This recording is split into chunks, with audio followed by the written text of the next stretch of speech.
Looking for a fast-charging, ultra-responsive stylus for your iPad? Meet the 2X Fast Charge Active Stylus Pen, designed for 2018 to 2025 Apple iPads. Take your creativity and productivity to the next level. Click the link in the video description to shop now on Amazon. What's brewing in the world of Indian politics and social issues?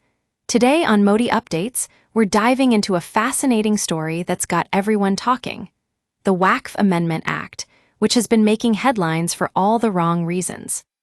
Imagine being part of a community where your ancestors' sacred land is at stake.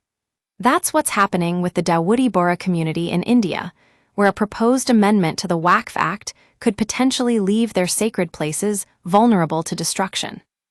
The story takes us back to 2019 when the center introduced the Waqf Amendment Bill, aimed at amending the existing legislation that governs trusts of landed properties and endowments created by Muslims for religious purposes.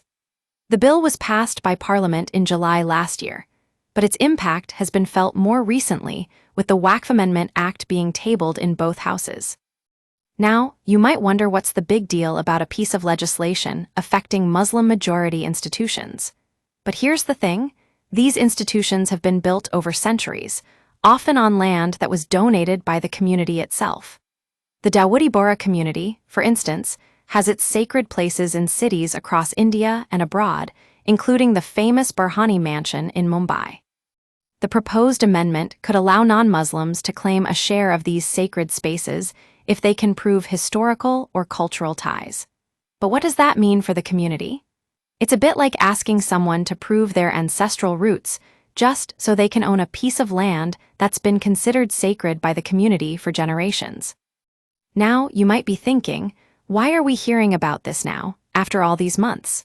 Well, it's because there's been an uproar among Muslim groups and politicians across parties who feel that the amendment is an attack on their faith and cultural heritage.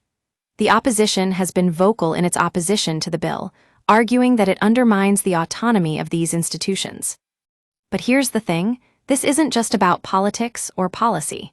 It's about preserving our collective history and culture for future generations. The Dawoodi Bohra community is one of many groups that are fighting to protect their sacred spaces from being sold off or exploited by unscrupulous individuals. So, what's next?